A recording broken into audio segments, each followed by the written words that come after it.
लगी।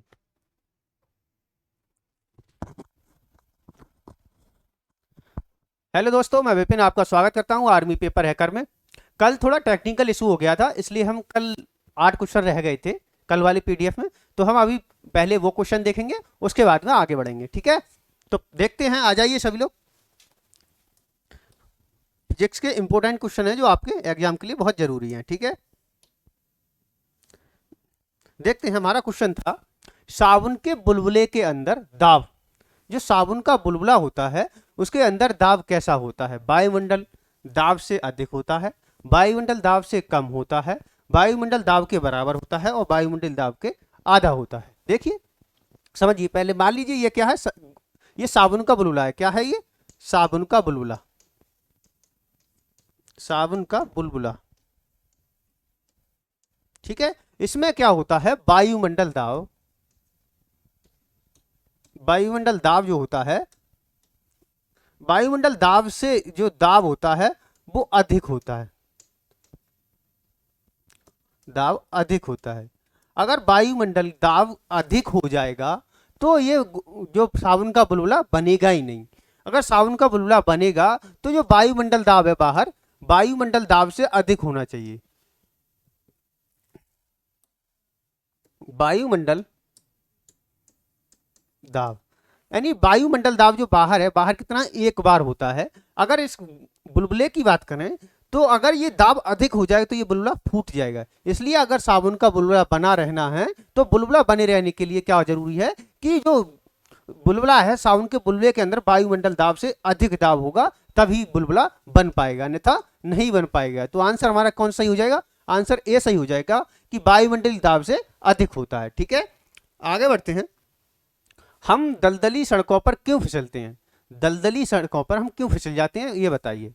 दलदली सड़कों पर क्या होता है? देखो, पृथ्वी पृथ्वी और हमारे पैर के बीच में क्या होता है? एक कीचड़ आ जाती है। क्या आ जाती है? कीचड़ आ जाती है। और वो कीचड़ क्या होती है? स्नेहक का काम करती है। किसका? स्नेहक या लुब्रिकेंट का काम करती है, जिससे क्या होता है? हमारा पैर फिसल जाता है। और किस वजह से? क्योंकि घर्षण कम हो जाता है। पैर तथा जमीन के बीच, जमीन के बीच घर्षण कम हो जाता है। घर्षण कम हो जाता है। जब घर्षण कम हो जाएगा तो क्या हो जाएगा? हम फिसल जाते हैं। क्यों फिसलते हैं? घर्षण की अधिकता, घर्षण की कमी, आपेक्षिक वेग या गुरुत्वाकर्षण बल। किसकी वजह से? घर्षण की कमी के कारण, यानी घर्षण कम हो जाता है, इस वजह से क्या होते हैं? हम फिसल जाते हैं, ठीक है। आगे बढ़ते हैं।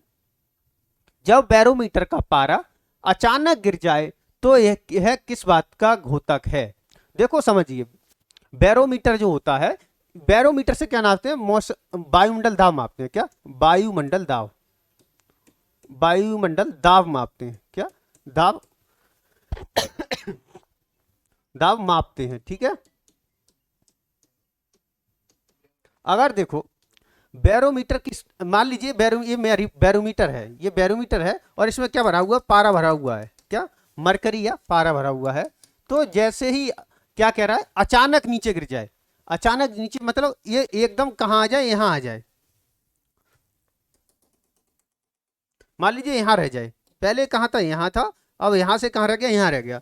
तो क्या होगा? तो देखिए, इसके 3 कंडीशन होती हैं। अगर देखो, पारा अचानक गिर जाए, अचानक गिरे, अचानक गिरे, या धीरे धीरे गिरे, धीरे धीरे गिरे, या तेजी से चढ़ जाए, या धीरे धीरे, धीरे धीरे चढ़े। अगर देखो, पारा या तो अचानक से नीचे गिर जाएगा। अगर बैरोमीटर का पारा अचानक नीचे गिरता है तो इसका मतलब यह है कि तूफान आने वाला है। क्या? आंधी या तूफान आएगा। अगर पारा नीचे तेजी से गिरता है तो क्या होता है? आंधी या तूफान आने की संभावना होती है। किसकी? आंधी या तूफान आने की। अगर देखो, पारा धीरे धीरे गिरे तो इसका मतलब होता है कि वर्षा होगी। क्या होगी? वर्षा होगी। अगर पारा धीरे धीरे नीचे गिरता है तो इसका मतलब है कि वर्षा होगी। अब देखो, अगर पारा धीरे धीरे ऊपर चढ़ता है तो इसका मतलब है कि मौसम साफ हो जाएगा। क्या हो जाएगा? मौसम साफ हो जाएगा। क्या हो जाएगा? मौसम साफ हो जाएगा। अब देखो ये क्या कह रहा है, पारा अचानक नीचे गिर जाए। अचानक मतलब तेजी के साथ नीचे गिर जाए, तो इस मतलब क्या होगा कि आंधी तूफान आएगा। तो आंसर क्या हो जाएगा हमारा? आंधी या झंझावट की संभावना। तो answer C is the right answer हो जाएगा। ये तीनों देख लेना, पूछ लेता है इन तीनों में से कभी कभी। आगे बढ़ते हैं। हाइड्रोजन से भरे हुआ पॉलीथीन का एक गुब्बारा पृथ्वी के तल से छोड़ा जाता है तथा वायुमंडल की ऊंचाई पर जाने पर क्या हो जाता है? देखो जब हम पृथ्वी पर रहते हैं नॉर्मल तल पर, तो क्या होता है? वायुमंडल दाब अधिक होता है। जैसे ही हम ऊंचाई पर जाते हैं वैसे ही वायुमंडल दाब की क्या हो जाती है? कमी होती चली जाती है। ठीक है, तो देखते हैं उसी पर बेस्ड है। गुब्बारे में आमाप की कमी आ जाती है। गुब्बारे चपटा होकर चक्रीय प्रकार के आकार में आ जाएगा, या गुब्बारे में आमाप में वृद्धि होगी, या गुब्बारे का आमाप व आकार पहले के समान ही रहेगा। तो देखो हमने क्या कहा, कोई गुब्बारा है। गुब्बारा अगर मान लीजिए नॉर्मल तल पे है तो क्या होता है कि जो वायुमंडल दाब ज्यादा होता है और गुब्बारे में वायुमंडल दाब ज्यादा लगता है, तो गुब्बारा क्या हो जाता है? छोटा होता है। और जैसे ही ऊपर जाता है तो वायुमंडल दाब कम हो जाता है, और कम होने के कारण क्या होता है कि गुब्बारा फिर से बढ़ना, साइज उसका बढ़ जाता है। तो आंसर हमारा कौन सा ही हो जाएगा? गुब्बारे के आमाप में वृद्धि हो जाएगी। क्यों वृद्धि हो जाएगी? क्योंकि वायुमंडलीय दाब, ऊंचाई पर वायुमंडलीय दाब घट जाता है। क्योंकि वायुमंडल दाब ऊंचाई पर घट जाता है, ऊंचाई पर घट जाता है। तो आंसर क्या हो जाएगा हमारा? सी इज द राइट आंसर। आगे बढ़ते हैं। अगला है हमारा, समतल की अपेक्षा पर्वतों पर सांस लेना क्यों कठिन होता है? तो इसका भी सीधा सीधा सिंपल उदाहरण है कि क्योंकि नॉर्मल यानी मैदानी क्षेत्रों में वायुमंडलीय दाब अधिक होता है और पहाड़ी एरिया पर जाने पर वायुमंडल दाब कम हो जाता है। देखो ऑप्शन क्या कह रहे हैं, ऊंचाई बढ़ने पर वायुमंडल दाब घट जाता है और ऑक्सीजन की आवश्यकता बढ़ जाती है। हाँ, ये कहीं हद तक सही लग रहा है। आगे बढ़ते हैं। पर्वतीय वायु भारी होती है, नहीं। पर्वतीय जो वायु होती है वो हल्की होती है। पर्वतीय वायु अशुद्ध होती है, नहीं, ये गलत है। ऊपर में कोई नहीं। तो आंसर हमारा कौन सा सही हो जाएगा? आंसर ए सही हो जाएगा कि जैसे ही हम ऊंचाई पर बढ़ते हैं तो वायुमंडलीय दाब घट जाता है और क्या होती है? ऑक्सीजन की आवश्यकता बढ़ जाती है। यानी सांस के लिए अधिक ऑक्सीजन चाहिए हमें और वहां ऑक्सीजन कम होती है, इसीलिए क्या होता है? वहां सांस लेने में कठिनाई होती है। आगे बढ़ते हैं। अगला है, जब 14 वायु दाब मापी किसी ऊंचे पर्वत पर ले जाया जाता है तो उसकी नालिका में पारा गिर जाता है। क्यों? क्योंकि वहां क्या होता है? वायुमंडल दाब कम होता है। तो देखो क्या होगा, जहां वायु अपेक्षा हल्की होती है, ठीक है, ताप में न्यूनता के साथ निम्न पारा हो जाता है, वहां पर वायुमंडल दाब निम्न होता है, वहां पर पृष्ठ तनाव घट जाता है। तो पहाड़ी एरिया पर क्या होता है? वायुमंडल दाब क्या कम होता है। पहाड़ी एरिया पर क्या होता है? वायुमंडल दाब कम होता है और वायु क्या होती है? हल्की होती है। ठीक है, आगे बढ़ते हैं। अगला क्वेश्चन है हमारा, उड़ान से पहले हवाई जहाज दौड़ मार्ग पर दौड़ाया जाता है, क्यों? ऐसे मान लीजिए अगर कोई हवाई जहाज है, अगर उसे उड़ाना है, उड़ान भरनी होती है, तो क्या करते हैं? उसे पहले रनवे पे दौड़ाया जाता है। क्यों? रनवे पर दौड़ाने से, देखो इसमें कॉन्सेप्ट कौन सा लगता है? इसमें लगता है हवा वाला कॉन्सेप्ट। यानी जैसे ही वेग बढ़ेगा वैसे ही क्या हो जाएगा? दाब कम हो जाएगा, और दाब कम होने की जैसे ही हवा बढ़ हवाई जहाज की हम क्या करते हैं? स्पीड को बढ़ाते हैं, तो उसकी जो वायु का वेग अधिक होने के कारण क्या हो जाता है? देखो वेग का संबंध डायरेक्टिव इनवर्सली प्रोपोर्शनल होता है प्रेशर से। अगर देखो वेग को हम बढ़ा देंगे तो प्रेशर कम हो जाएगा, और प्रेशर कम हो जाएगा तो आसानी से हवाई जहाज उड़ जाएगा। यही कॉन्सेप्ट लगता है। देखो कार्यकारी वायु दाब घटाने के लिए, कार्यकारी वायु दाब बढ़ाने के लिए, वायुयान द्वारा भूमि के मध्य घर्षण को कम करने के लिए, या वायुयान द्वारा भूमि के मध्य घर्षण को बढ़ाने के लिए, बताइए इसमें से ऑप्शन क्या सही हो जाएगा? तो इसकी बात करें तो हम क्या करते हैं? प्रेशर को कम करने, वेग को कर क्या कर देते हैं? दाब को कम कर देते हैं। तो कार्यकारी दाब को कम करने के लिए हम क्या करते हैं? वायुयान को रनवे पर दौड़ाते हैं। ठीक है, आगे बढ़ते हैं। हाइड्रोजन से भरा रबड़ का गुब्बारा वायु में ऊपर जाकर फट जाता है, क्यों? क्यों फट जाता है? क्योंकि ऊपर जाकर वायुमंडल दाब घट जाता है और जो हाइड्रोजन गैस होती है गुब्बारे में उसका दाब अंदर से बढ़ जाता है और फट जाता है। ठीक है, क्यों? क्योंकि वायुमंडल दाब घट जाता है। किसके कारण? वायुमंडल दाब घटने के कारण क्या होता है? फट जाता है। ठीक है, आगे बढ़ते हैं। प्रेशर कुकर में खाना कम समय में पकता है, क्यों? देखो इसमें भी वही रिलेशन है। देखो दाब, दाब का डायरेक्टली रिलेशन जो होता है क्वथनांक से होता है। किससे? क्वथनांक। क्वथनांक क्या होता है? ये वह तापमान है जिस पर पानी उबलने लगता है। पानी उबलने लगता है, जिस पर पानी उबलने लगता है उस पर, उसे क्या कहते हैं? क्वथनांक कहते हैं। जैसे मान लीजिए पानी नॉर्मल कंडीशन पर कितने टेम्परेचर उबलता है? 100 डिग्री सेंटीग्रेड पर उबल जाता है।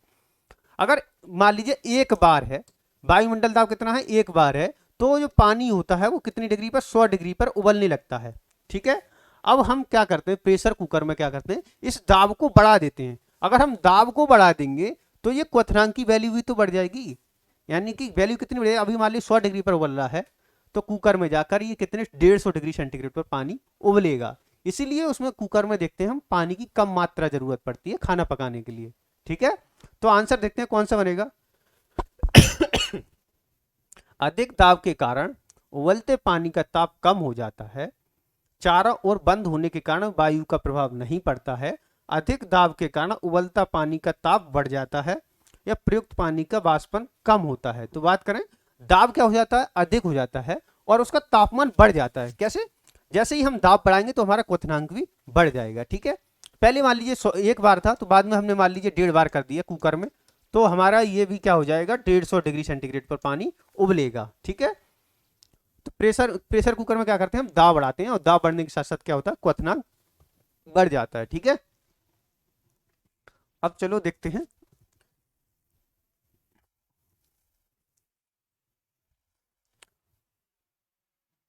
दूसरी फाइल लगाते हैं हम।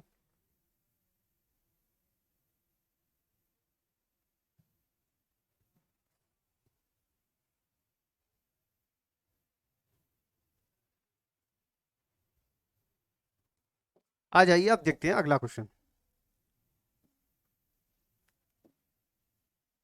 अगला क्वेश्चन है हमारा, सूर्य पर ऊर्जा का निर्माण होता है। सूर्य हमेशा किस पर, सूर्य जो ऊर्जा देता है वो किस पर देता है? तो बात करें सूर्य, बात करें नाभिकीय, नाभिकीय संलयन। नाभिकीय संलयन जो प्रक्रिया होती है, ये प्रक्रिया क्या करती है? छोटे छोटे छोटे छोटे 2 अणुओं से मिलकर,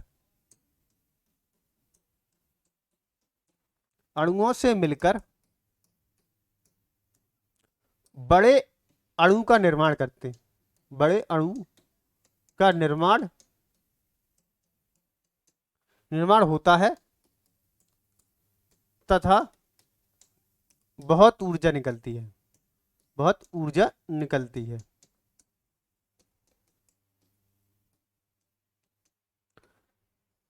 इसमें क्या होता है? नाभिकीय संलयन में 2 हीलियम के छोटे छोटे अणु मिलकर एक बड़ा हाइड्रोजन का अणु बनाते हैं और इस बड़े हाइड्रोजन अणु बनता है तो उसके साथ एक बहुत बड़ी ऊर्जा निकलती है। उसे क्या कहते हैं? हम नाभिकीय संलयन कहते हैं। और नाभिकीय संलयन प्रक्रिया पर हमारे 2 प्रमुख काम करते हैं। देखो सूर्य का जो ऊर्जा देना, सूर्य किस पर काम करता है? नाभिकीय संलयन पर। और हमारा हाइड्रोजन बम, कौन सा? हाइड्रोजन बम, ये भी किस पर काम करता है? ये भी काम करता है हमारे नाभिकीय संलयन पर। किस पर? नाभिकीय संलयन पर। तो आंसर क्या हो जाएगा हमारा? सूर्य किस पर काम करता है? नाभिकीय संलयन पर काम करता है। ठीक है, तो answer B is the right answer. आगे बढ़ते हैं, अगला क्वेश्चन है और इसका उत्तर दीजिए।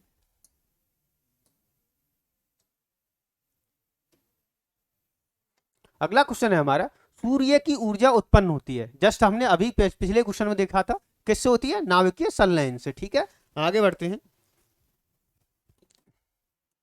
अगला क्वेश्चन देखते हैं। अगला क्वेश्चन क्या कहता है? अगला क्वेश्चन है हमारा, डायनमो परिवर्तित करता है। देखो डायनमो क्या करता है? डायनमो की बात करें, डायनमो आपने देखा होगा जितने भी ट्रैक्टर वगैरह, ट्रक वगैरह या गाड़ी वगैरह होती हैं उनमें डायनमो लगा होता है। वो उसमें क्या होता है देखो, वो इंजन के साथ से किस बेल्ट के थ्रू जुड़ा होता है। जैसे ही इंजन चलता है तो वो इंजन के साथ उसकी बेल्ट से चलता है और क्या करता है, बिजली उत्पन्न करता है, और बिजली उत्पन्न करके बैटरी को चार्ज करता है। ठीक है। डायनमो क्या करता है देखो, ये यांत्रिक ऊर्जा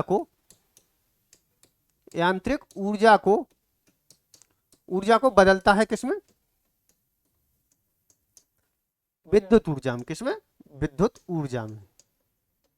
तो आंसर हमारा क्या हो जाएगा, यांत्रिक ऊर्जा को विद्युत ऊर्जा में बदलता है डायनमो। आगे बढ़ते हैं, अगला क्वेश्चन देखिए और इसका उत्तर देखना है आपको। अगला क्वेश्चन है हमारा, प्रकाश वोल्टेज सेल के प्रयोग से सोलर ऊर्जा का रूपांतरण करने में निम्न में से किसका उत्पादन होता है।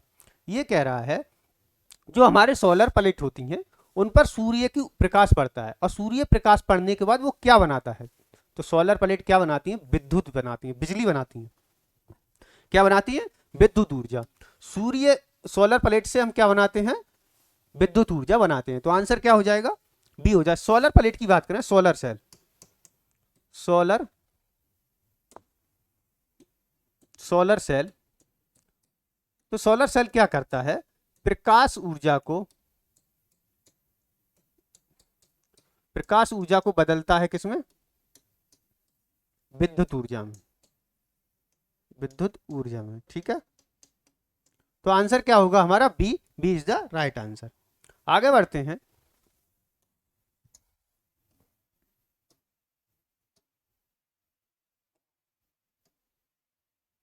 अगला आंसर है हमारा, जब हम रबड़ के गद्दे पर सीट पर बैठते हैं तो गद्दे पर लेटते हैं तो उसका आकार परिवर्तित होता है, और ऐसे पदार्थ में क्या पाया जाता है।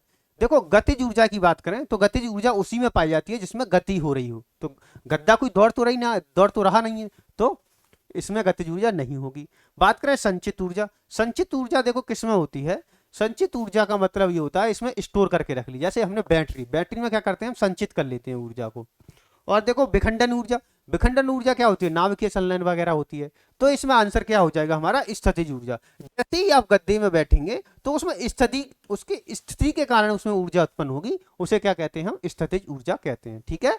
आगे बढ़ते हैं, बताइए, मैंने बताया आपको गतिज ऊर्जा किसमें होती है, जो वस्तु गति कर रही होगी उसी में गतिज ऊर्जा होगी, और जिसमें गति नहीं होगी उसमें गतिज ऊर्जा नहीं होगी। देखो चलती हुई गोली, जब गोली चलती है तो इसमें क्या होती है, गति होती है। देखो बात करें बहता हुआ पानी, ये भी गति है। देखो चलता हुआ हथौड़ा क्या चला रहे हैं तो इसमें भी क्या है, गति है। तो गति ऊर्जा किसमें नहीं होगी, खिंचा हुआ धनुष में बात करें तो क्या होती है, स्थितिज ऊर्जा होती है। क्या, स्थितिज ऊर्जा।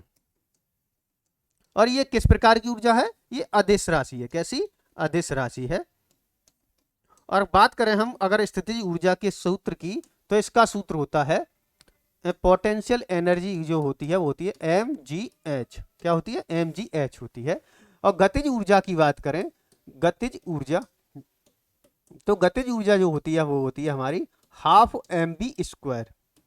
क्या होती है, हाफ mv² होती है। यानी खिंचे हुए धनुष में कौन सी होगी, स्थितिज ऊर्जा होगी। और ये कैसी राशि है, अदिश राशि है।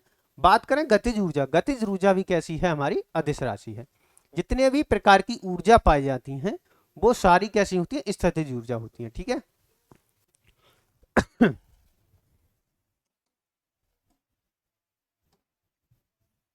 अगला क्वेश्चन देखिए और इसका उत्तर दीजिए।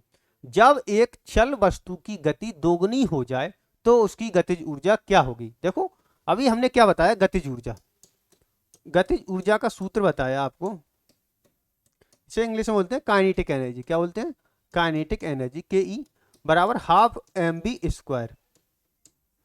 अब ये क्या कह रहा है, देखो हमारी नॉर्मल में क्या है कि हाफ mv² है। अब ये क्या कह रहा है, गतिज ऊर्जा को दोगुनी कर दें, गति को क्या कर दें, दोगुनी कर दें। यानी जो b बराबर को हम दो डबल b कर दें, बेग इसका क्या कर दें, डबल कर दें। तो देखो ke2 बराबर निकालें 1/2 m, और b की जगह क्या रख देंगे हम, 2b रख देंगे, तो 2b का स्क्वायर। तो देखो 1/2 गुणा m, इसका उस पर करेंगे तो 2 दूनी 4, b² हो जाएगा। अब 200 काटेंगे तो 2 दूनी 4, तो बराबर क्या आ जाएगा, 2mv²। तो देखो पहले हमारी कितनी थी, हाफ mv² थी गतिज ऊर्जा, अब बाद में कितनी होगी, 2mv² होगी, मतलब कितनी 4 गुनी हो गई। तो अगर हम वेग को या गति को दोगुना करेंगे तो गतिज ऊर्जा कितनी हो जाएगी, 4 गुनी हो जाएगी। कितनी, 4 गुनी हो जाएगी। तो आंसर क्या हो जाएगा हमारा, answer B is the right answer. समझे, पहले हमारी गतिज ऊर्जा कितनी थी, हाफ mv² थी। जब हमने वेग को दोगुना किया, पहले b था अब बाद में हमने 2v किया, तो बाद में देखा तो हमारी कितनी हो गई, 2mv² हो गई। और 2mv², हाफ mv² कितनी है, 4 गुनी है। तो आंसर हमारा क्या हो जाएगा, B is the right answer. आगे बढ़ते हैं।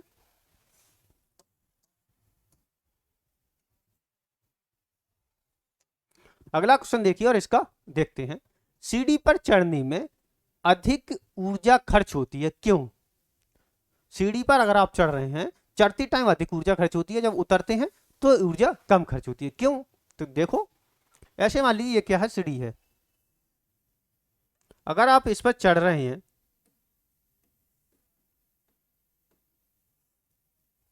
अगर आप चढ़ेंगे इस पर,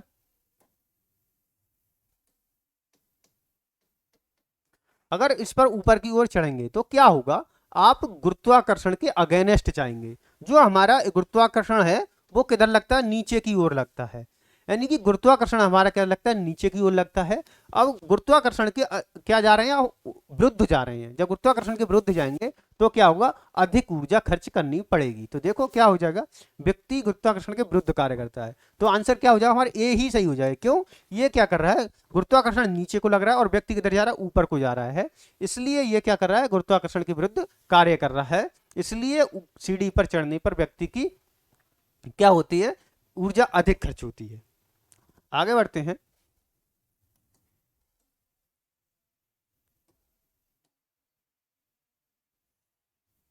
अगला क्वेश्चन है हमारा, देखो निम्नलिखित में से कौन सा नियम इस कथन को वैध ठहराता है कि ध्रुव ना तो सृजन किया जा सकता है ना ही नष्ट किया जा सकता है।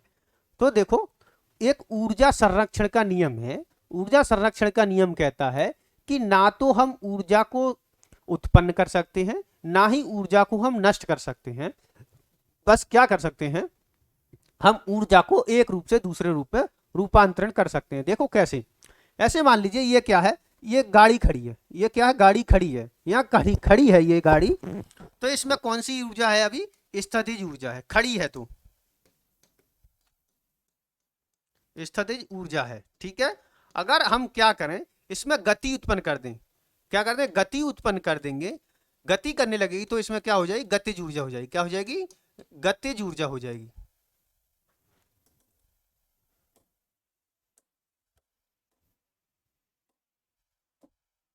अगर हम इसमें देखो गतिज,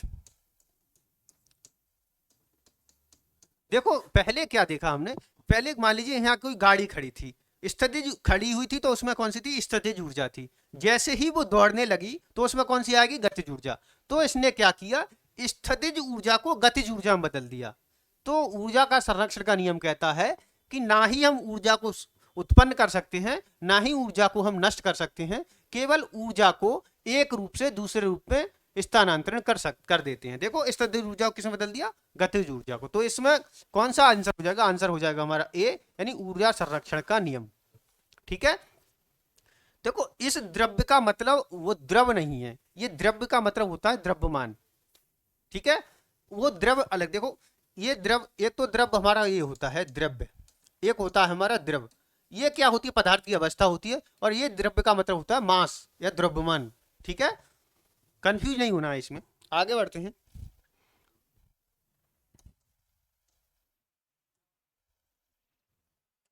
अगला क्वेश्चन है हमारा, स्वचालित वाहनों में द्रव चलित ब्रेकों का इस्तेमाल वस्तुतः किस नियम का सीधा अनुप्रयोग है। तो देखो बात करें, देखो पास्कल के नियम की, तो पास्कल का नियम जो कहता है वो कहता है कि हम कम क्षेत्र पे, कम क्षेत्र वाले पर कम बल लगाकर, कम क्षेत्र वाले पर हम कम बल लगाकर अधिक क्षेत्र पर अधिक बल लगाकर हम उसे रोक सकते हैं। ये किसका नियम है, पास्कल का नियम है।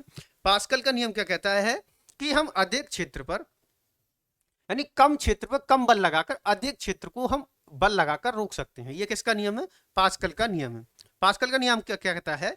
किसी भी बंद द्रव्य पर कम क्षेत्र पर कम बल लगाकर बड़े क्षेत्र पर अधिक मात्रा में बल प्राप्त कर सकते हैं। कैसे? देखो, अगर मैं समझाऊं, ये मान लीजिए नली है। आपने देखा होगा ब्रेक शू होते हैं जो पहिया के, वो कहाँ लगे होते हैं? अंदर की ओर लगे हुए होते हैं, ऐसे ऐसे लगे हुए होते हैं। ऐसे मान लीजिए नली आती है तो इन पर प्रेशर डालती है। ये नली आई और इधर पे क्या डाल दी इन्होंने? प्रेशर डाल दी, तो ब्रेक लग जाते हैं। पास्कल का नियम क्या कहता है? यहां मान लीजिए कम क्षेत्र है, इस कम क्षेत्र पर हमने क्या लगाया? दाब लगाया। क्या लगाया? दाब लगाया। पास्कल का नियम कहता है कि अगर हम किसी कम क्षेत्र पर कम बल लगाकर अधिक क्षेत्र, ये क्या है? ब्रेक शू का अधिक क्षेत्र है, अधिक क्षेत्र पर हम अधिक बल प्राप्त कर सकते हैं। ये किसका नियम है? पास्कल का नियम है। और पास्कल के नियम से ही हम क्या करते हैं? ब्रेक का जो आजकल हाइड्रोलिक ब्रेक आते हैं वो किसके नियम पर काम करते हैं? पास्कल के नियम पर बात करते हैं। किस पर? पास्कल के नियम। पास्कल का नियम किससे संबंधित है? ध्रुव से। ठीक है, आगे बढ़ते हैं। न्यूटन ने क्या नियम दिया था? ग्रेविटी का नियम दिया था। आर्किमिडीज ने क्या दिया था? तैरने का सिद्धांत दिया है। ठीक है, आगे बढ़ते हैं।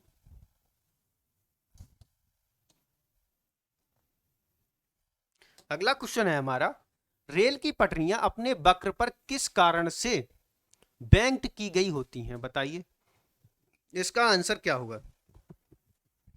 अगर बात करें, देखो रेलगाड़ी क्या होती है, ऐसे मान लीजिए एक इसका मैंने मतलब है कि रेलगाड़ी है कोई, तो इसमें हम ऐसे वक्र डाल देते हैं। मान लीजिए कोई मोड़ आ गई, तो मोड़ आने पर जो जो जो पटरियां हैं वो पटरियों को हम कैसे बैलेंस करें कि जैसे ही रेलगाड़ी उस पर से गुजरे तो पटरियां उखड़े नहीं। पटरी क्या नहीं है? उखड़े नहीं। तो उनके लिए हम क्या करते हैं? बैंक कर देते हैं या रोक देते हैं। ठीक है, तो उन्हें क्या किस प्रक्रिया से थ्रू रोकते हैं? वो देखिए आंसर क्या होगा। रेलगाड़ी के भार में क्षैतिज घटक से आवश्यक अपकेंद्रीय बल प्राप्त करने के लिए रेलगाड़ी के पहिए और पटरियों के बीच किसी भी प्रकार का घर्षण उत्पन्न नहीं हो सकता। रेलगाड़ी के भार के क्षैतिज घटक से आवश्यक अपकेंद्रीय बल प्राप्त किया जा सकता है। रेलगाड़ी के अंदर की ओर नहीं गिर सकती। ये बताइए इसका आंसर क्या हो जाएगा? तो बात करें रेलगाड़ी की भार की क्षैतिज घटक की आवश्यक अवकेंद्रीय बल प्राप्त किया जा सकता है। यानी कि हम क्या करते हैं, ऐसे मान लीजिए ये वक्र है, तो हम इस प्रकार से इसे करेंगे कि इसका जो लगने वाला बल है बाहर से अंदर की ओर लगे और क्या हो जाए? रेलगाड़ी से क्या लगे? अंदर, रेलगाड़ी तरफ से बाहर की ओर बल लगे, जिससे जो रेलगाड़ी क्या हो? पलटे नहीं, वक्र पर पलटे नहीं। तो हम किसका प्रयोग करते हैं? बैंक का प्रयोग करते हैं। बैंक का मतलब रेलगाड़ी को भार के क्षैतिज घटक से आवश्यक अवकेंद्रीय बल प्राप्त किया जा सकता है। अवकेंद्रीय बल प्राप्त किया जा सकता है। तो आंसर क्या हो जाएगा हमारा? सी, बाहर से केंद्र की ओर लगने वाले बल को क्या कहते हैं? हम अवकेंद्रीय बल कहते हैं। ठीक है, आगे बढ़ते हैं।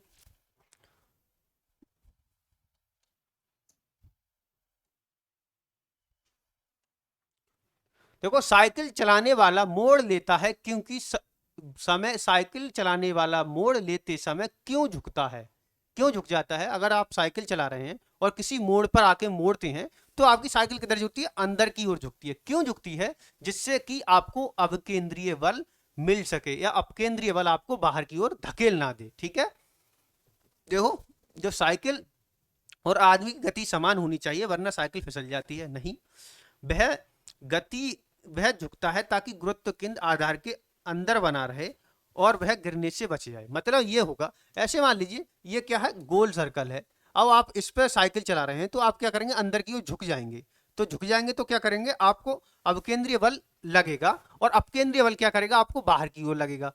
तो क्या करना है आपको? आपका जो गुरुत्व केंद्र है वो इसके अंदर बना रहे, गुरुत्व केंद्र का बना रहे, अंदर बना रहे, जिससे आप फिसले नहीं और आपकी साइकिल गिरे नहीं। ठीक है, अवकेंद्रीय बल क्या होता है? केंद्र की ओर लगने वाला बल, और अपकेंद्रीय बल बाहर की ओर लगने वाला बल को कहते हैं। ठीक है, तो आंसर क्या हो जाएगा? वह इसलिए झुकता है ताकि उसका गुरुत्व केंद्र कहां बना रहे? आधार के अंदर बना रहे, जिससे वह गिरने से बच जाए। आगे देखते हैं।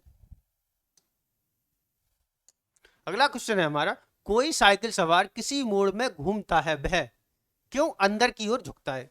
अंदर की ओर झुकेगा तभी क्या करेगा? वो साइकिल आसानी से मोड़ पाएगा, नहीं तो साइकिल क्या होगी? उसकी फिसल जाएगी। क्यों? क्योंकि उसका गुरुत्व केंद्र उसके आधार के अंदर होना चाहिए। ठीक है, आगे बढ़ते हैं।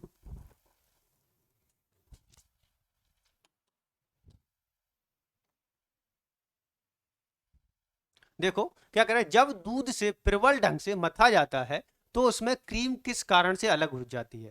यानी ध्रुव, जो हमारे दूध होता है उसमें मक्खन में जमाकर जब हम उसे मट्ठा से बनाकर के उसमें घी निकालते हैं अलग, तो वो किस बल के कारण होता है, अपकेंद्रीय बल, अविकेंद्रीय बल या गुरुत्व बल या घर्षण बल।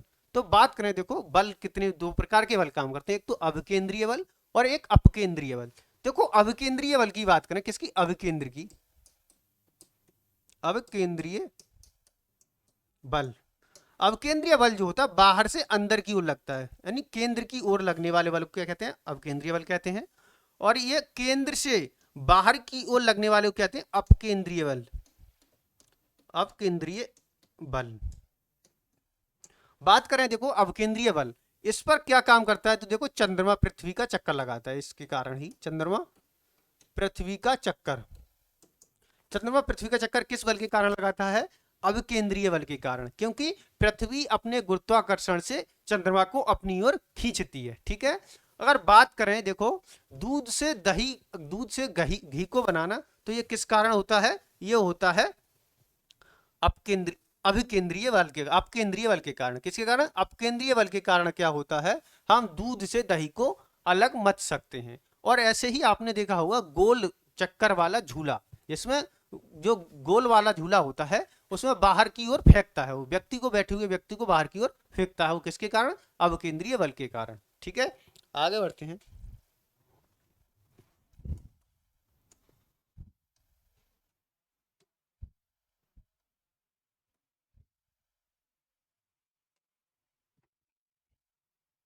जब पानी की बाल्टी काफी तेजी से ऊर्ध्वाधर वृत्त में घुमाई जाती है तो तब बाल्टी पानी से उच्चतम स्थिति पर वहीं नहीं गिरता, क्योंकि यानी जब बाल्टी आप पकड़े हुए हैं और बाल्टी को लेके आपने ऐसे घुमाया और उसमें पानी है, तो पानी क्यों नहीं गिरता, क्यों नहीं गिरता, देखो ऐसे मान लीजिए ये कोई व्यक्ति है, ठीक है, इसने बाल्टी ली और देखो इसने क्या किया, देखो बाल्टी को ली और इसने घुमाया और इसमें क्या भरा हुआ है, पानी भरा हुआ है, ये क्या हो गया,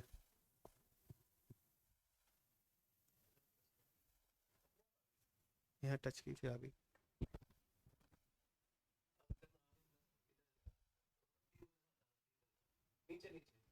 किसमें, इसमें,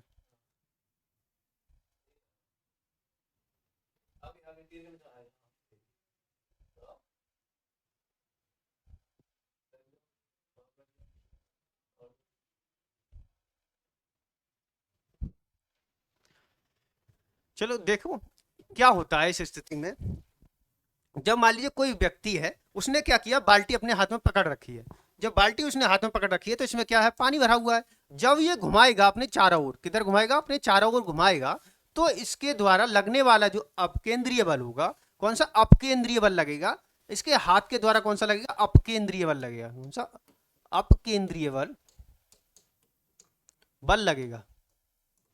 यानी जो अपकेंद्रीय बल है पानी के भार से अधिक हो जाएगा, जिस कारण क्या होगा, पानी गिरेगा नहीं, क्या होगा कि जो पानी का जो भार होगा वो अपकेंद्रीय बल से कम हो जाएगा, यानी पानी का भार जो हो जाएगा, देखो पानी का भार इसमें क्या होगा, पानी का भार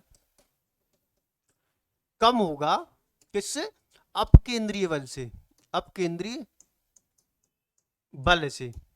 जब अपकेंद्रीय बल अधिक हो जाएगा और पानी का भार कम हो जाएगा तो पानी गिरेगा नहीं, जबकि वो बाल्टी में क्या होगा, घूमता रहेगा। तो आंसर देखे कौन सा हो जाएगा, अपकेंद्रीय बल पानी के वजन से अधिक होता है। हाँ, अपकेंद्रीय बल क्या होता है, पानी के वजन से अधिक हो जाता है, जिसके कारण बाल्टी में से पानी नहीं छलकता है। ठीक है, आगे बढ़ते हैं।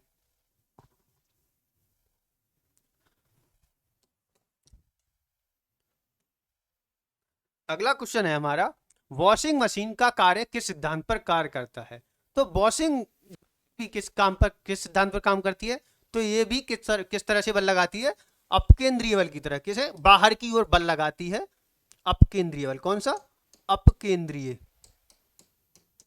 अपकेंद्रीय बल, जिससे क्या होता है, जिसमें कपड़ों में जो पानी होता है वो नचुड़कर बाहर फेंक देती है और कपड़े सूखने लगते हैं। ठीक है, तो किस सिद्धांत पर काम करती है, अपकेंद्रण बल पर। तो वॉशिंग मशीन किस पर काम करती है, अपकेंद्रीय बल पर कार्य करती है। ठीक है, वॉशिंग मशीन है, हमारा दूध से दूध से मक्खन को निकालना है, या फिर गोल वाला जो झूला होता है उस पर झूलते हुए व्यक्ति को बाहर धकेलना, ये किसके उदाहरण है, अपकेंद्रीय बल के उदाहरण है। ठीक है, आगे बढ़ते हैं।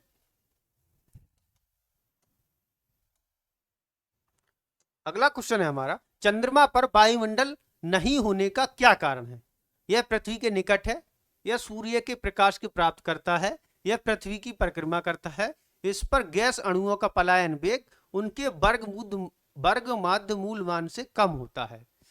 तो आंसर इसका क्या हो जाएगा, इसमें जो चंद्रमा जो होता है, चंद्रमा पर जो गैस के अणुओं का पलायन वेग जो होता है उनके वर्ग माध्य मूल वेग से क्या होता है, कम होता है, इसलिए वहां चंद्रमा की एटमॉस्फेयर में कोई भी गैस रुक नहीं पाती और वो उड़ जाती है अंतरिक्ष में। इस कारण चंद्रमा पर कोई भी वायुमंडल नहीं है। ठीक है, तो आंसर क्या हो जाएगा इसका, डी हो जाएगा।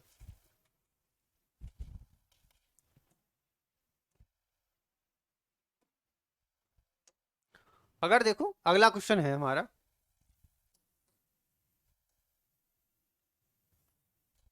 अगला क्वेश्चन है, निम्नलिखित में से क्या रेखीय बल के संरक्षण के आधार पर कार्य करता है। रेखीय बल के संरक्षण पर आधार पर क्या काम करता है, रॉकेट या हेलीकॉप्टर या जेट या विमान।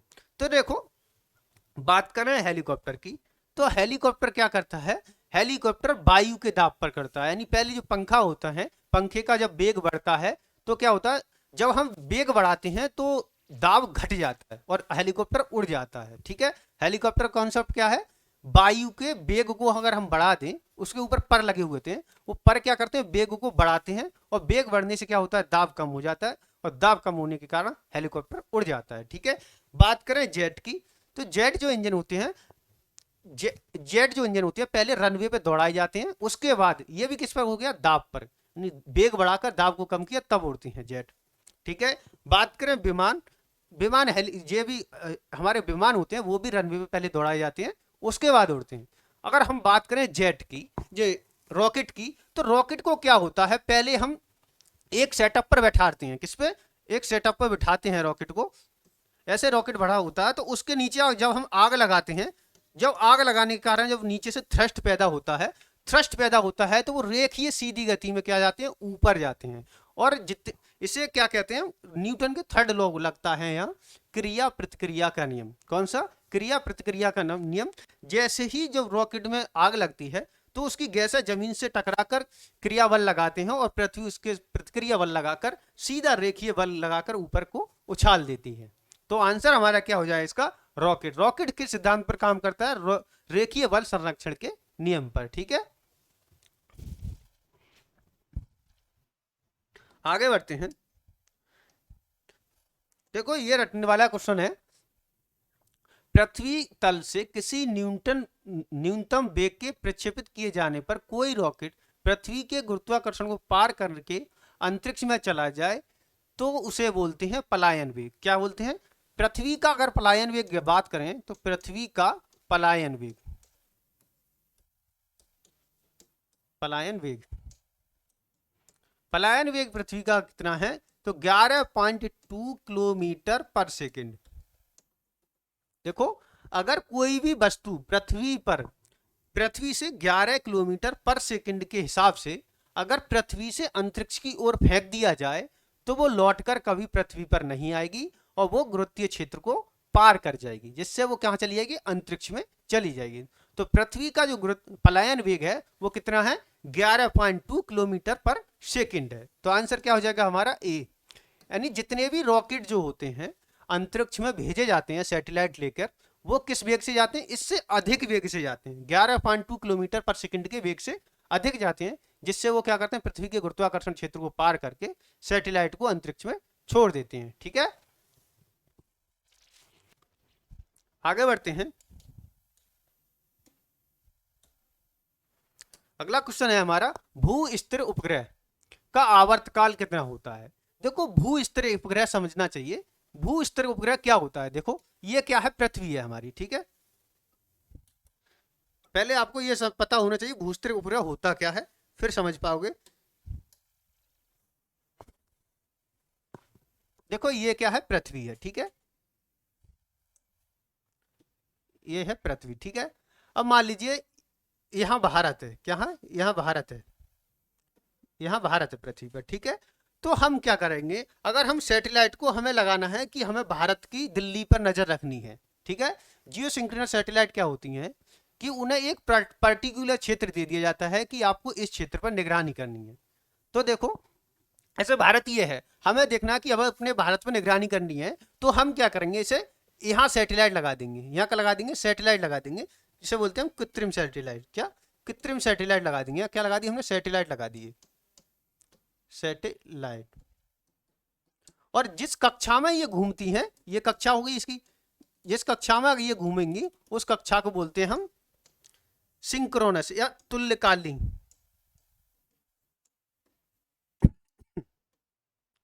तुल्यकालिक कक्षा, इसे वो क्या बोलते हैं, तुल्यकालिक कक्षा। अगर इस तुल्यकालिक कक्षा की बात करें तो ये पृथ्वी से कितनी दूरी पर होती है, 36,000 किलोमीटर, कितने पर, 36,000 किलोमीटर की ऊंचाई पर होती है, कितनी, 36,000 किलोमीटर की ऊंचाई पर होती है।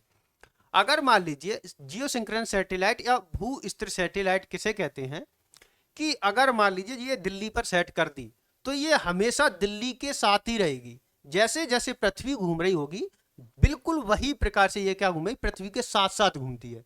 जैसे मान लीजिए ये पृथ्वी घूमकर यहाँ आ गया, हमारी दिल्ली इधर घूमकर उल्टी पहुंच गई, तो क्या होगा, ये भी घूमकर कहाँ पहुंच जाएगा, उनके सामने पहुंच जाएगा। ऐसे मान लीजिए ये इधर घूम गया तो ये यहाँ आ जाएगा, बिल्कुल देश के साथ ही पृथ्वी के साथ साथ घूमता है, तो उसे बोलते हैं हम जियो सिंक्रोनस सैटेलाइट। तो ये कितने घंटे में, जितने घंटे में पृथ्वी अपना एक चक्कर पूरा करती है उतने ही टाइम में ये क्या करता है, अपना भी एक चक्कर पूरा करता है, क्योंकि ये बिल्कुल साथ साथ घूमता है, जितनी पृथ्वी घूमेगी उतना ही ये घूम जाएगा। इसकी ऊंचाई कितनी होती है, 36,000 किलोमीटर, ठीक है। आगे बढ़ते हैं।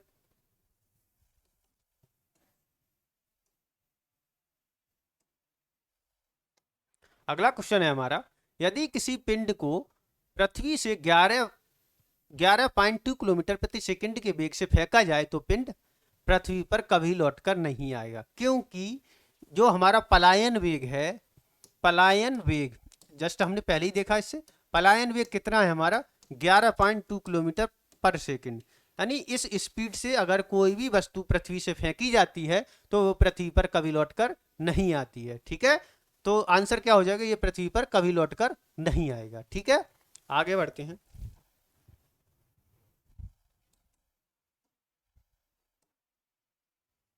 अगला क्वेश्चन देखिए, जब पत्थर को चांद की सतह से पृथ्वी पर लाया जाता है तो क्या होगा। तो देखो मैंने क्या बताया, सबसे पहले पता होना चाहिए भार क्या होता है। भार की बात करें तो भार क्या होता है, mg होता है। और द्रव्यमान की बात करें तो क्या होता है, द्रव्यमान क्या होता है, m से होता है, इसे केजी में डोनेट करते हैं, इसे भी हम केजी में ही डोनेट करते हैं, ठीक है। तो देखो अगर कोई वस्तु, मान लीजिए कोई वस्तु है तो उसका आयतन सेम रहेगा, चाहे पृथ्वी पर ले जाओ चाहे उसे चंद्रमा पर ले जाओ, ठीक है। ऐसे मान लीजिए एक ईंट ली आपने, उसे आप पृथ्वी पर तोली तो वो कितने किलो की थी, 6 किलो की ईंट थी, और ले जाकर आपने क्या किया, चंद्रमा पर पहुंचे। चंद्रमा पर उस ईंट का साइज नहीं बदलेगा, ना ही उसका मास बदलेगा, केवल क्या बदल जाएगा, उसका भार बदल जाएगा। क्यों, क्योंकि चंद्रमा पर गुरुत्वाकर्षण पृथ्वी के गुरुत्वाकर्षण का 1/6वां भाग है, कितना, 1/6। देखो अगर पृथ्वी पर गुरुत्वाकर्षण कितना है, पृथ्वी का गुरुत्वाकर्षण कितना है, चंद्रमा के 6 गुने के बराबर है, कितना, अगर बात करें चंद्रमा पर जो गुरुत्वाकर्षण है वो कितना है, 1/6 है, किसका, पृथ्वी के गुरुत्वाकर्षण का। इसलिए क्या होगा, केवल भार में बदल जाएगा और द्रव्यमान नहीं बदलेगा। देखो द्रव्यमान बदल जाएगा नहीं, द्रव्यमान तो कहीं नहीं बदलेगा, तुम किसी भी ग्रह पर ले जाओ, इसका भार बदल जाएगा किंतु द्रव्यमान नहीं। इसका क्या बदल जाएगा, भार बदल जाएगा। क्यों बदल जाएगा, क्योंकि जी का मान बदल जाएगा, जी का मान हर जगह पर बदल जाता है, इसलिए इसका भार बदल जाएगा परंतु द्रव्यमान नहीं बदलेगा, ठीक है। आगे बढ़ते हैं।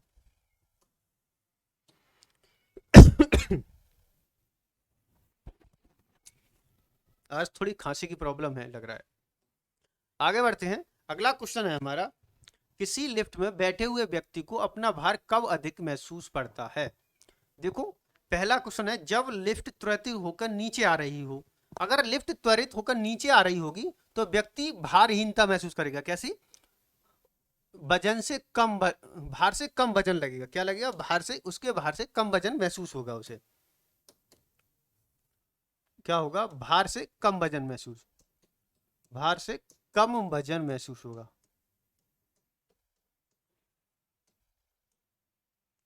कम वजन महसूस होगा।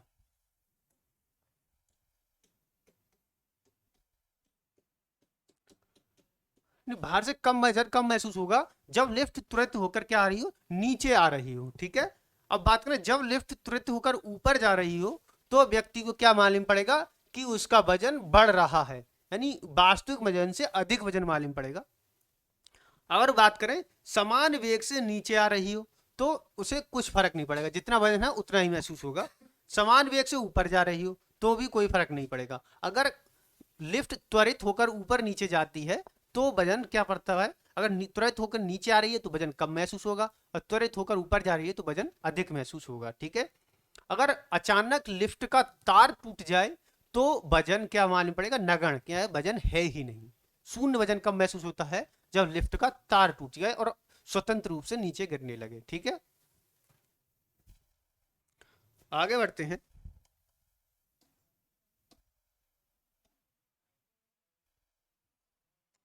अगला क्वेश्चन है हमारा, पृथ्वी के परता घूमने वाले कृत्रिम उपग्रह बाहर गिराई गई गेंद।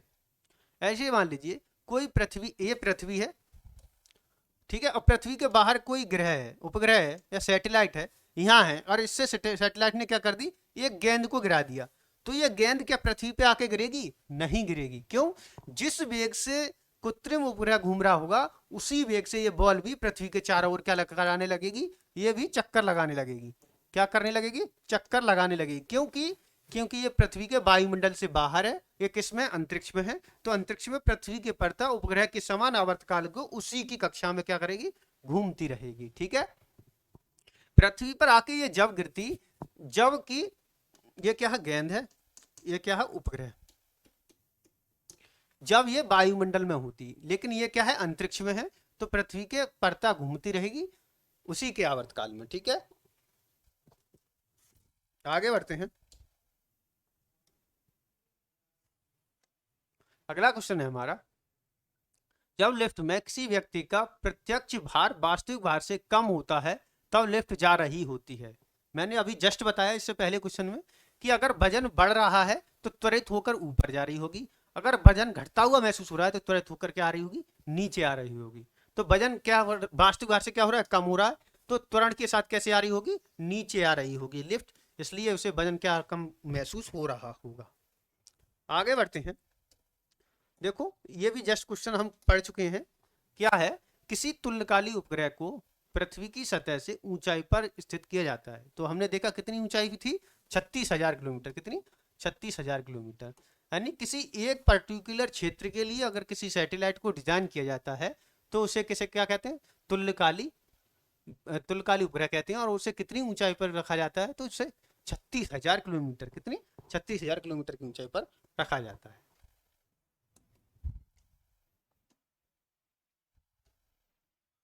आगे देखते हैं।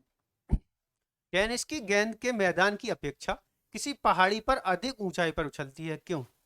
क्योंकि वायुमंडल दाब पहाड़ी क्षेत्र पर कम होता है। जब दाब कम होगा तो गेंद अधिक ऊंचाई पर उछलेगी। ठीक है। क्योंकि क्या होता है? पहाड़ी एरिया पर वायुमंडल दाब कम होता है, पहाड़ों पर वायु दाब अपेक्षाकृत कम होता है, इसलिए क्या होगी? वो अधिक ऊंचाई तक उछल जाएगी। देखो आगे बढ़ते हैं। अगला क्वेश्चन है हमारा, यदि पृथ्वी का गुरुत्वाकर्षण अचानक लुप्त हो जाए तो निम्नलिखित में से क्या परिणाम होगा?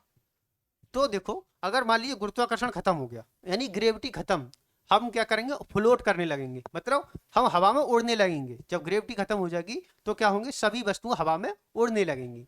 तो क्या हो जाएगा? उसका द्रव्यमान तो रहेगा लेकिन भार क्या हो जाएगा? शून्य हो जाएगा।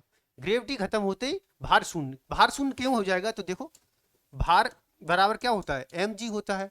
जब हमारी जी जीरो हो जाएगी तो हमारा भार भी क्या हो जाएगा, जीरो हो जाएगा, भार भी क्या हो जाएगा, जीरो हो जाएगा। तो देखो द्रव्यमान बचेगा, हमारा भार क्या रहेगा, जीरो हो जाएगा। वस्तु का भार शून्य हो जाएगा परंतु द्रव्यमान वही रहेगा। ठीक है, तो answer A is the right answer.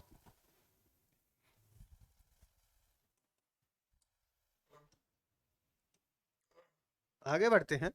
अगला क्वेश्चन है हमारा, पृथ्वी के गुरुत्वाकर्षण का कितना भाग चंद्रमा के गुरुत्वाकर्षण के नजदीक है। तो मैंने बताया देखो, पृथ्वी का जो गुरुत्वाकर्षण है, चंद्रमा का जो गुरुत्वाकर्षण है, वो पृथ्वी के 1/6 के गुरुत्वाकर्षण के बराबर है। ई का मतलब क्या है, अर्थ है। ई, इस ई का अर्थ, ई का मतलब अर्थ है और इस एम का मतलब मून है। ठीक है, तो कितना होता है, 1/6वां भाग।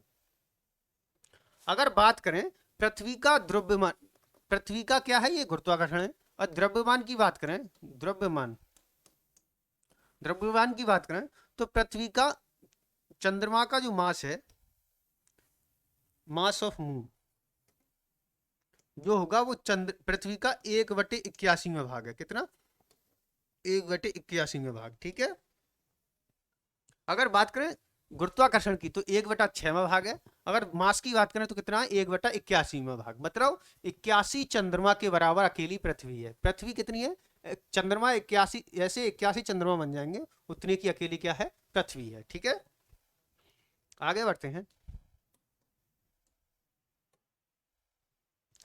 देखो क्या कह रहा है, लोलक का आवर्तकाल। देखो लोलक का आवर्तकाल किस पे निर्भर करता है, तो लोलक का आवर्तकाल की बात करें तो टी बराबर होता है 2 पाई √L/G, √L/G। पहले तो ये पता होना चाहिए लोलक होता क्या है। लोलक क्या होता है, ऐसे मान लीजिए घड़ी देखी होंगी आपने, बहुत सी घड़ी देखी होंगी, इनमें क्या होता है, ऐसे घंटा सा लटका हुआ होता है, तो वो कभी इधर जाता है कभी इधर जाता है, तो इसे क्या बोलते हैं, हम लोलक बोलते हैं। और लोलक जो आवर्तकाल, लोलक का आवर्तकाल मतलब एक तरफ जाकर फिर वापस आ गया, उसे क्या कहते हैं, लोलक का एक सेकंड में, यानी एक आवर्तकाल में, एक सेकंड में लगाए गए काल को क्या कहते हैं, आवृत्ति कहते हैं। लेकिन जब आवर्तकाल यानी एक चक्कर को पूरा करने में लगा समय, आवर्तकाल, लोलक को यहाँ गया फिर यहाँ गया फिर वापस आया, इतने में लगा समय को क्या कहते हैं, आवर्तकाल कहते हैं। और आवर्तकाल किस पर निर्भर करता है, तो टी बराबर 2 पाई L/G। एल यानी क्या है, इसकी लंबाई है, ये क्या है, एल लंबाई है, और जी क्या है, इसमें गुरुत्वाकर्षण नियतांक है, यानी जी बराबर कितना हो, 9.8 होता है। ठीक है, तो अगर बात करें तो किस पर निर्भर करता है, देखो द्रव्यमान के ऊपर निर्भर करता है, तो द्रव्यमान की तो कोई बात ही नहीं इसमें। लंबाई पर निर्भर करता है, किस पर निर्भर करता है, लंबाई पर। यानी जो लोलक का आवर्तकाल किस पर निर्भर करता है, लंबाई पर, यानी लोलक की लंबाई पर क्या करता है, निर्भर करता है। ठीक है, आगे बढ़ते हैं।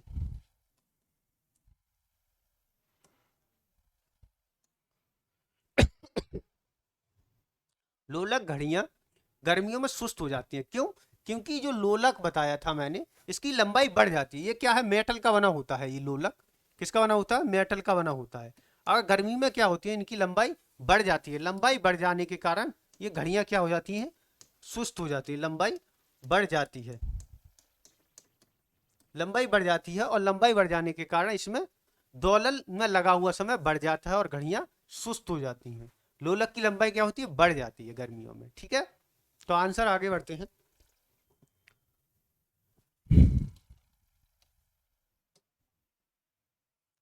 देखो क्या कह रहा है, अगर किसी सरल लोलक की लंबाई 4% बढ़ा दी जाए तो उसका आवर्तकाल, आवर्तकाल क्या होगा। देखो आवर्तकाल की क्या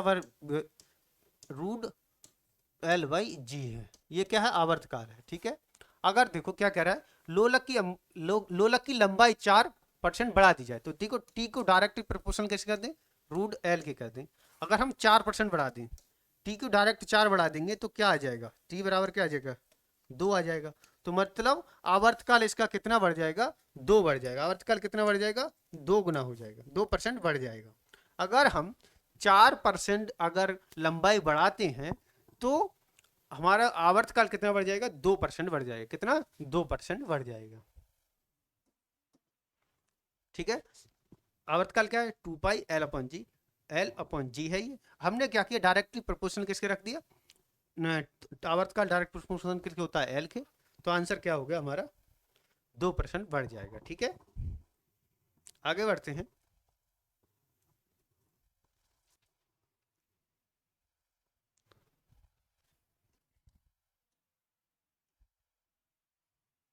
अगला क्वेश्चन है हमारा, यदि लोलक की लंबाई 4 गुनी कर दी जाए तो लोलक के झूले का समय क्या होगा। लोलक की लंबाई 4 गुनी कर दी जाए, देखो वही करना है हमें। टी का डायरेक्टली प्रोपोर्शनल क्या है, एल है। अब एल की जगह हम 4 एल कर दें, क्या कर दें, एल की जगह कर दें हमने 4 एल, यानी 4 गुनी कर दी। तो अगर कितना हो जाएगा, तो डायरेक्ट बात करें तो कितना हो जाएगा, 2√L हो जाएगा। क्या हो जाएगा, 2√L हो जाएगा। ठीक है, तो कितना हो गया, ये 2 गुना हो गया। यानी कि अगर हम लंबाई को 4 गुना कर देंगे तो आवर्तकाल कितना हो जाएगा, 2 गुना हो जाएगा। आवर्तकाल कितना हो जाएगा, 2 गुना हो जाएगा। Answer B, B is the right answer.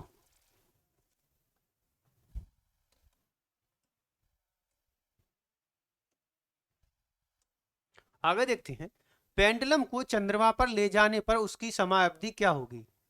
उतनी ही रहेगी, घट जाएगी, या शून्य से बढ़ हो जाएगी या बढ़ जाएगी। देखो आवर्तकाल का, पेंडुलम का आवर्तकाल क्या होता है, 2 पाई √L/G होता है। क्या होता है, √L/G। ठीक है, अब बात करें आवर्तकाल तो डायरेक्टली प्रोपोर्शनल क्या हो गया, 1/√G के बराबर हो गया। अगर जी का मान क्या होता है, चंद्रमा पर घट जाता है, तो जी का मान घट जाएगा तो आवर्तकाल बढ़ जाएगा। यानी स्मॉल जी का मान क्या होता है, चंद्रमा पर कितना है, पृथ्वी का 1/6, तो आवर्तकाल क्या हो जाएगा, बढ़ जाएगा। क्या हो जाएगा, इसके पेंडुलम की आवर्तकाल की क्या कर जाएगी, बढ़ जाएगी। ठीक है, तो आंसर क्या हो जाएगा हमारा, D, D is the right answer. आगे बढ़ते हैं।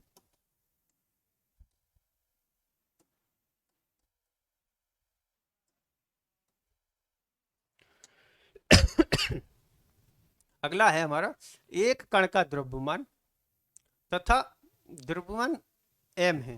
द्रव्यमान क्या होना चाहिए, एम होना चाहिए। एक कण का द्रव्यमान क्या है, एम है। यहाँ एम लिख लीजिए, ये क्या है, एम है। रुकिए,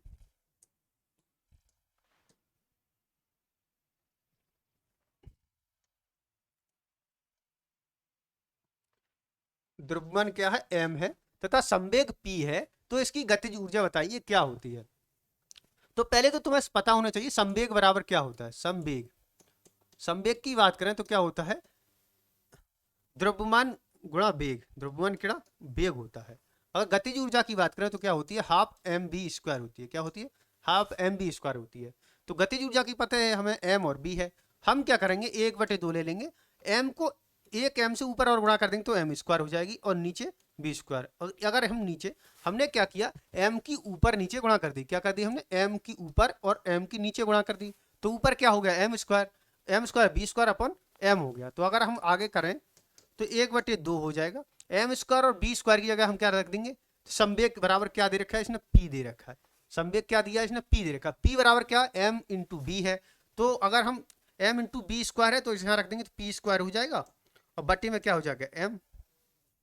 तो अगर बात करें तो हमारा क्या होगा, 1/2 p²/m। ये क्या हो गई, हमारी गतिज ऊर्जा हो गई या काइनेटिक एनर्जी हो गई। ठीक है, तो देखो ये किस में है, वही आंसर हमारा हो जाएगा। तो ये किस में बन रहा है, तो देखो बन रहा है हमारा इसमें, p²/2m।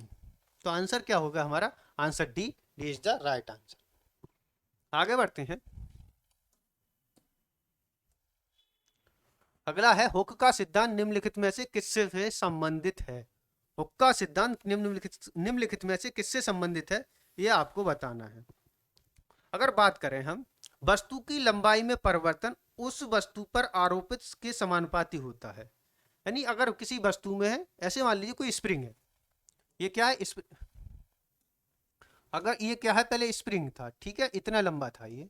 फिर बाद में क्या किया हमने, इस पर बल लगाया, इधर बल लगाया। तो हमने जो बल लगाया, वो बल लगाने के कारण क्या हुआ, ये थोड़ा खिंच गया। मतलब पहले एल लंबाई का था, फिर हमने इसमें बल लगाया, इस साइड में बल लगाने का क्या हुआ, L+2 हो गया ये। मतलब इसमें लंबाई 2 सेंटीमीटर बढ़ गई। जो लंबाई जो बढ़ गई, तो बात क्या कर, हुक का सिद्धांत क्या कहता है जो बढ़ी हुई लंबाई, जो लंबाई है वो डायरेक्ट किसके प्रोपोर्शनल होती है, इस बल के प्रोपोर्शनल होती है। मतलब प्रति बल डायरेक्टली प्रोपोर्शनल होता है विकृति के। मतलब जितना हमने बल लगाया उतना ही अंतर इसमें लंबाई में दिखा। यानी जितनी लंबाई में परिवर्तन को क्या कहते हैं, विकृति कहते हैं, और लगाए गए बल को प्रतिबल कहते हैं। यानी जितना बल हमने लगाया उतना ही इसमें क्या दिखी, हमें बदलाव दिखा या विकृति दिखी। तो ये किससे रिलेटेड है, तो ये है प्रत्यास्थ से। किससे, प्रत्यास्थ से। हुक्का नियम का सिद्धांत निम्न से किससे संबंधित है, तो प्रत्यास्थ से। किससे, प्रत्यास्थ से। आगे बढ़ते हैं।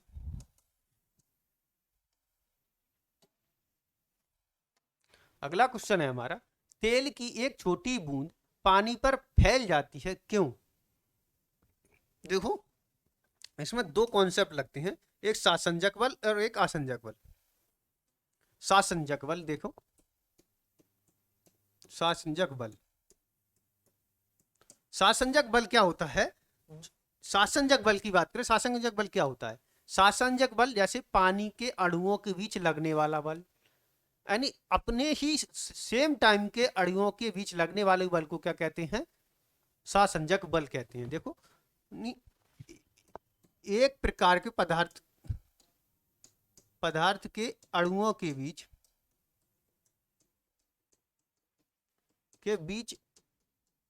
लगने वाले बल को,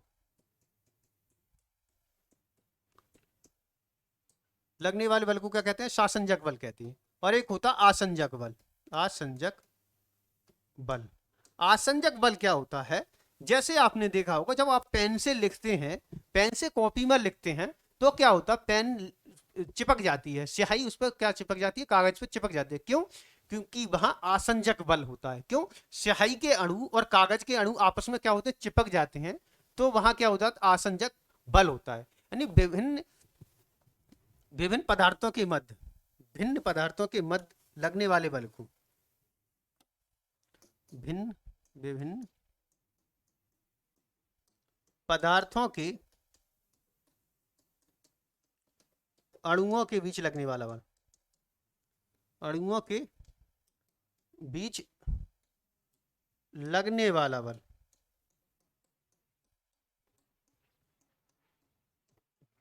जैसे स्याही कागज पर, यानी स्याही कागज पर, जैसे स्याही से आप लिखते हैं कागज पर, किसके कारण लिखा जाता है, तो आसंजक बल के कारण, क्योंकि उसमें आसंजक बल की अधिकता होती है। अब देखो अगर एक तेल की एक छोटी बूंद पानी पर फैल जाती है, क्यों फैल जाती है, क्योंकि पानी और तेल के मध्य, पानी और तेल के मध्य असंजक बल कम होता है। कम होने के कारण वो सभी में फैल जाती है। अगर असंजक बल ज्यादा होता तो उसे वो बूंद के तरह बनाकर रखता। तो इसमें क्या हो जाएगा कि जल की श्यानता अधिक होती है, जल की श्यानता अधिक होती है, और तेल का पृष्ठ तनाव अधिक होता है, या जल का पृष्ठ तनाव अधिक होता है। इसका बताइए क्या हो जाएगा। तो बात करें तो जल का पृष्ठ तनाव क्या होता है, अधिक हो जाता है। इसके कारण क्या होती है, उसमें फैल जाती है। और बात करें तेल का पृष्ठ तनाव, तो तेल का पृष्ठ तनाव कम होता है और इनके बीच में आसंजक बल कम लगता है। इसके कारण बूंद पानी पर फैल जाती है। ठीक है, किसके कारण, पृष्ठ तनाव, पानी का पृष्ठ तनाव अधिक होता है। क्यों, कि अगर आप पानी की बूंद ऊपर से गिरेंगे तो वो गोल आकार ले लेती है, लेकिन अगर तेल की बूंद गिरेंगे तो कोई जरूरी नहीं वो गोल आकार ले। क्यों, क्योंकि उसका पृष्ठ तनाव कम होता है। आगे बढ़ते हैं।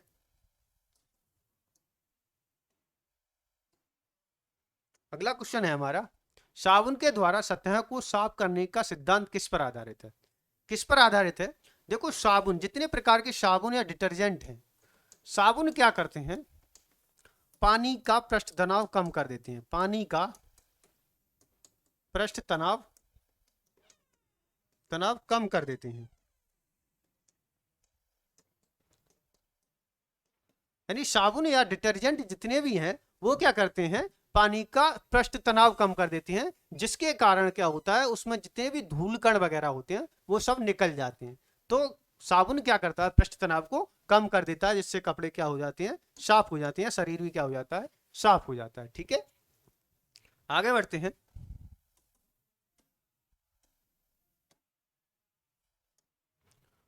वर्षा की बूंद का आकार गोलाकार किस कारण होता है, तो किसके कारण होता है, तो ये पृष्ठ तनाव के कारण होता है। पृष्ठ तनाव क्या है, ये पृष्ठ तनाव क्या है कि पानी को कम से कम क्षेत्रफल में रखने की कोशिश करता है, यानी कम से कम क्षेत्रफल में रखने की कोशिश करता है, उसे क्या कहते हैं, पृष्ठ तनाव कहते हैं। तो आंसर क्या हो जाएगा, पृष्ठ तनाव।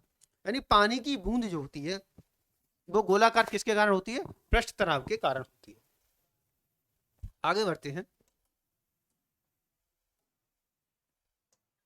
अगला क्वेश्चन है, एक द्रव बूंद गोलीय आकार का धारण कर लेती है। ये भी जस्ट क्वेश्चन पहली वही है, किसके कारण, पृष्ठ तनाव के कारण। यानी बूंद, अगर कोई पानी की बूंद या किसी द्रव की बूंद गोल आकार धारण करती है तो किसके कारण, पृष्ठ तनाव के कारण। आगे बढ़ते हैं। अगला क्वेश्चन देखिए, अगला क्वेश्चन है हमारा, स्थिर पानी में मिट्टी का तेल डालने पर मच्छर मच्छर क्या होते हैं, मर जाते हैं या खत्म हो जाते हैं या कम हो जाते हैं, क्यों। अगर पानी, अगर आपने देखा होगा नालियों में, गंदी नालियों में मच्छर होते हैं, अगर उस गंदी नालियों में अगर मिट्टी का तेल अगर डाल देते होगे तो क्या होता है, उसमें मच्छर मरने लगते हैं। क्यों मरने लगते हैं बताइए। प्रजनन में बाधा डालते हैं, क्यों, वे तो तुरंत मर जाते हैं, प्रजनन की तो कोई बात ही नहीं हुई। मच्छरों के लिए उच्च विष है, लार्वा सांस लेने में बाधा डालता है या मच्छरों को भगाता है। तो बात करें, अगर हम किसी कैरोसिन या मिट्टी के तेल को अगर उसमें गंदी नाली में डाल देते हैं तो मच्छर मरने लगते हैं, क्यों, क्योंकि जो मच्छर का लार्वा होता है उसे सांस लेने में बाधा होने लगती है, मतलब वो सांस नहीं ले पाता, इसलिए क्या होता है, उसकी मृत्यु हो जाती है। आगे बढ़ते हैं।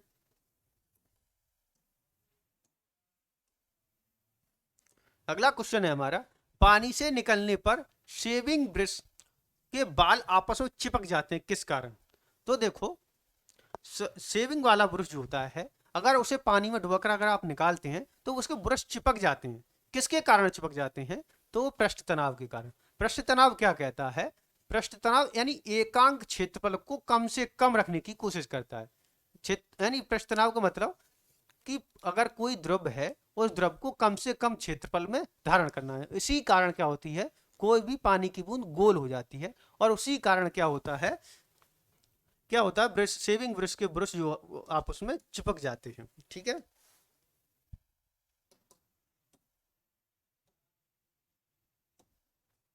आगे बढ़ते हैं। स्थिर गति में जा रही खुली कार में बैठा एक बालक गेंद को हवा में सीधी ऊपर फेंकता है तो कहां गिरेगी। तो बात करें, देखिए, अगर मान लीजिए आप चलती ट्रेन, चलती बस या चलती गाड़ी किसी में बैठी हैं, चलती गाड़ी है और आपने क्या ली, गेंद ली। ऐसे मान लीजिए आप बस में बैठे हैं, गेंद लिया और आपने ऐसे उछाली, तो आपके वो वापस हाथ में ही आके गिरती है। क्यों गिरती है बताइए। तो इसका कारण यह है, जैसे आप ट्रेन में बैठकर गति कर रहे होते हैं, उसी के साथ साथ क्या होता है, वो बॉल भी गति कर रही होती है, और जैसे ही आप ऊपर फेंकते हैं तो वापस वो आपके हाथ में ही आके गिरती है। किसके कारण, क्योंकि वो भी आपके साथ साथ गति कर रही होती है। तो अगर कोई ट्रेन या ट्रेन, बस, खुली कार, किसी में बैठकर कोई बालक अगर हवा में गेंद ऊपर को फेंकता है तो वापस वो गेंद कहाँ गिरेगी, उसी के हाथ में आकर गिरेगी। कहाँ गिरेगी, उसी के हाथ में आकर गिरेगी। ठीक है, आगे बढ़ते हैं।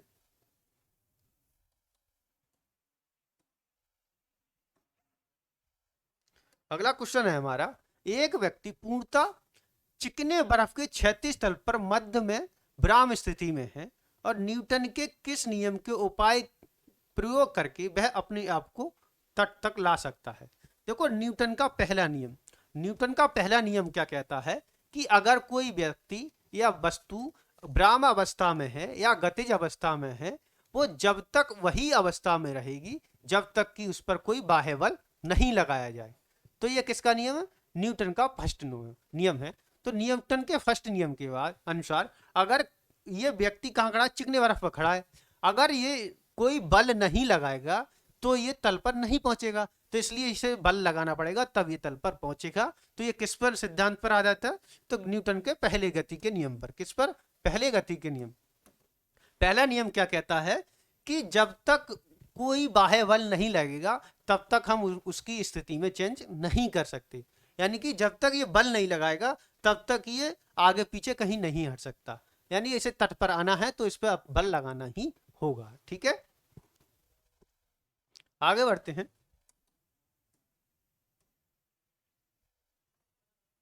अगला है हमारा, कपूर के छोटे छोटे टुकड़े जल की सतह पर क्यों नाचते हैं? पृष्ठ तनाव के, श्यानता के कारण, कपूर के यह गुण है, जल के घनत्व के कारण। बताओ इसका आंसर क्या हो जाएगा? तो इसमें भी क्या होता है? पृष्ठ तनाव का कारण होता है। किसका? पृष्ठ तनाव। यानी कपूर के जो छोटे छोटे टुकड़े होते हैं वो किसके कारण नाचने लगते हैं? पृष्ठ तनाव के कारण। पृष्ठ तनाव क्या है? यह क्षेत्रफल को, किसी द्रव को मिनिमम क्षेत्रफल में रखने की कोशिश करता है। ठीक है, आगे बढ़ते हैं।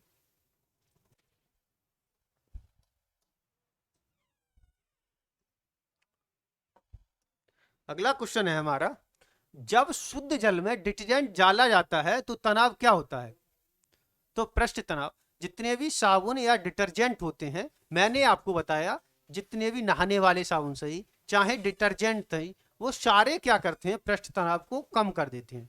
पानी के पृष्ठ तनाव को कम कर देते हैं और गंदगी को बाहर कर देते हैं। तो क्या करते हैं साबुन? सभी पृष्ठ तनाव को क्या कर देते हैं? घटा देते हैं। ठीक है, आगे बढ़ते हैं।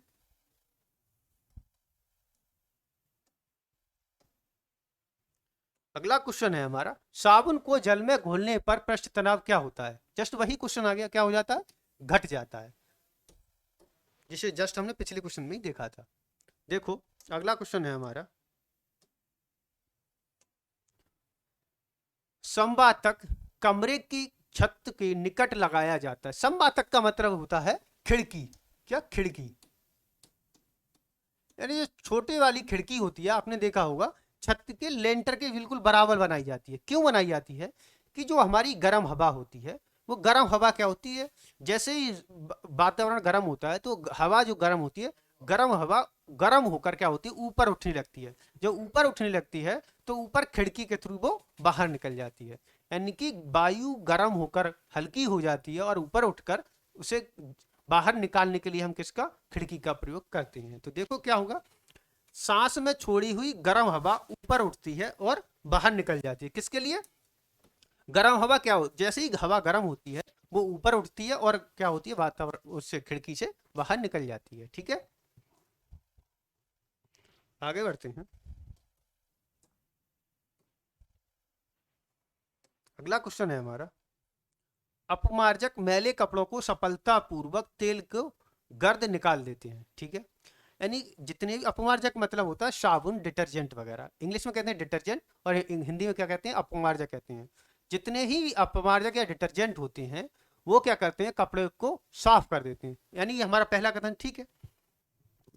और दूसरा है, अपमार्जक जल का पृष्ठ तनाव बढ़ा देती है। नहीं, गलत है।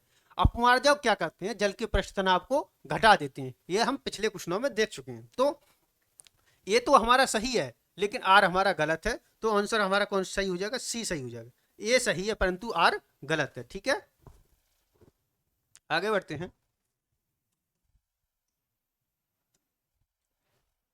अगला क्वेश्चन है हमारा, अंतरिक्ष यात्री अंतरिक्ष में सीधे सीधे खड़े क्यों नहीं रह सकते? क्योंकि अंतरिक्ष में कोई भी गुरुत्वाकर्षण बल काम नहीं कर सकता। हम पृथ्वी पर सीधे खड़े क्यों रह पाते हैं? क्योंकि यहाँ हमारा गुरुत्वाकर्षण बल लगता है, हमारी पृथ्वी नीचे की ओर खींचती है। लेकिन हम अंतरिक्ष में क्या होता है? कोई भी गुरुत्वाकर्षण बल काम नहीं करता। इसलिए क्या होता है? कोई भी व्यक्ति वह सीधा खड़ा नहीं रह सकता। किसके कारण? तो गुरुत्वाकर्षण के कारण। क्या नहीं होता है? गुरुत्व नहीं होता है। इसके कारण अंतरिक्ष में कोई भी व्यक्ति सीधा खड़ा नहीं रह सकता। ठीक है, तो आज के लिए हम रखते हैं इतने ही क्वेश्चन। आपसे मिलेंगे कल, तब तक के लिए जय हिंद, जय भारत।